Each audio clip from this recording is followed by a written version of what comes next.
Hi, I'm Allie Wilks. I am the founder of Successful Step Couples and the Soulful Stepmom and Step by Step Mom. You can find me on Facebook. And I'm really excited to talk about the topic of resentment. And it may sound odd that I am saying that I'm excited to talk about it, but I think it's such a juicy topic when it comes to step family dynamics. And it's a common theme that I've noticed over the years of me doing the step family coaching that I'm doing and teaching classes and holding retreats. It's a very common theme. So I did a quick poll in a few of my stepmom groups just to get a sense of some of the key topics and experiences for stepmoms. I wasn't surprised by how many people replied, and I wasn't surprised by the topics that were brought up. Two themes that seemed to be the most talked about were finances and how much of those finances that their partner, husband, spouse brought in and how much was going out to the other home. So the stepkids, the ex, how so many times that in their own home that they had to go without while their kids were taking hockey lessons and hockey school and trips and whatnot, and they were scrimping and saving to make it work. Another hot topic that came up that brought up a lot of feeling and an intensity was how stepchildren's behavior seemed to go without any kind of consequence. So there was a lot of resentment about how stepmoms herself were being treated, how the ours kids were being treated, and even how, in some cases, that financial piece tied in about how they were treating their dad, seeing that the dad as a bank. So in that intensity of replying about resentment, there was a lot of feelings that were brought up and just a lot of pain around that resentment. And I think for you tuning in, you probably have had your own experiences of resentment and want to find out one of the ways that you can, or a few ways that you can get through to the other side, because I'm going to share a little bit about my own personal experience with resentment and how I did find peace. And in doing a little bit of reading, I came across a quote that absolutely made a lot of sense to me. And it's been attributed to a few different authors over time. And one of them is Nelson Mandela. And it says, resentment is like drinking poison where you expect the other person to die. So what is the solution or the antidote to resentment? Love, compassion, forgiveness. And these things were what I needed and what I sought when I was having those experiences of intense resentment. It may sound weird to talk about having love, compassion, and forgiveness for those who have made us feel that resentment in the first place. But I ask you to consider that part of my statement that I said made us feel. For me, that was a key realization that it was me who decided that I was feeling resentment. And it may sound weird that I'm saying that, because trust me, I had heard from many people and had done a lot of reading about how you aren't ever made to feel anything, that it's not about the person's lack of actions or their actions. It's that I was choosing it. And I didn't feel like I was choosing it. So I didn't feel that that was fair. And I even felt more resent for people saying that I was choosing this, because I wasn't choosing this. I think to a certain degree, I even felt that I deserved to have that resentment considering what my circumstances were. But once I came to a place of acceptance, it created much needed space for me. And that was a space I needed to create in my head and heart. It helped me let go of so much of the negative thoughts and feelings that were building up to almost toxic levels. And really, that was the poison that I was drinking.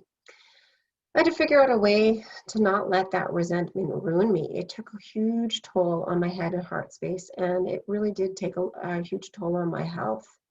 And acceptance was my starting place, because I couldn't change the situation. I couldn't change the person that I felt was the source of my resentment, and I couldn't change my husband, because trust me, I did try very hard. And I was really tired of fighting. So I had to change me. So I had to take my power back in that. And acceptance was the place that I started to create that space to allow and not allow. So creating boundaries was really important as well. So accepting my situation created the space for creating those boundaries. And initially I tried the stepping back, the nachoing thing. You might have heard of that terminology, nacho. But for me, stepping back wasn't enough, and I needed to step out completely. And stepping out and creating those boundaries for me was critical. So once I created those boundaries, I created even more head and heart space in my situation. And from there, I could forgive myself first. And I forgave myself for trying so hard. I forgave myself for having those feelings of resentment. And the more I tried to hide them or deny them, the more it gave those feelings strength. That whole saying about how the more you resist, the more it persists. So it definitely felt like when I was trying to ignore them or hide them, it showed up. It showed up anyways. And I realized that my efforts weren't appreciated or accepted. And I tried harder and I tried harder. And that was the starting point of the resentment. Once I realized that rejection that I was experiencing wasn't about me, but more about the issues that the person that was focused on that I was focusing my resentment on, that freed me up even more. It wasn't personal. So from the space and grace I gave to myself, I created even more space. The resentment was softening. And as a result of opening up self-love to have that acceptance, to have that place of creating boundaries and keeping them crystal clear about what I wasn't going to allow and what I was going to allow. And realizing that the issues were theirs and not me, and I was personalizing it. That self-compassion, that self-love, and the forgiving myself for trying so hard opened up the ability to do that for my husband. And eventually, it opened up the ability to do that for the person that I was having the most resentment for. Because I did not understand where my husband was coming from, but I really wanted. So I had to intentionally work on that. And I didn't really understand why my focus, the person that I was focused my resentment around, I didn't understand why they were doing what they were doing, but I wanted to. And again, I intentionally worked on that. The other key piece in doing this, setting the boundaries and being crystal clear about that, genuinely investing in my self-care was also a huge part of softening that resentment. And these are the steps I suggest with my clients as well. And it's part of the process that I went through, and it's part of the process that I walk my clients through when we work on the topic of resentments.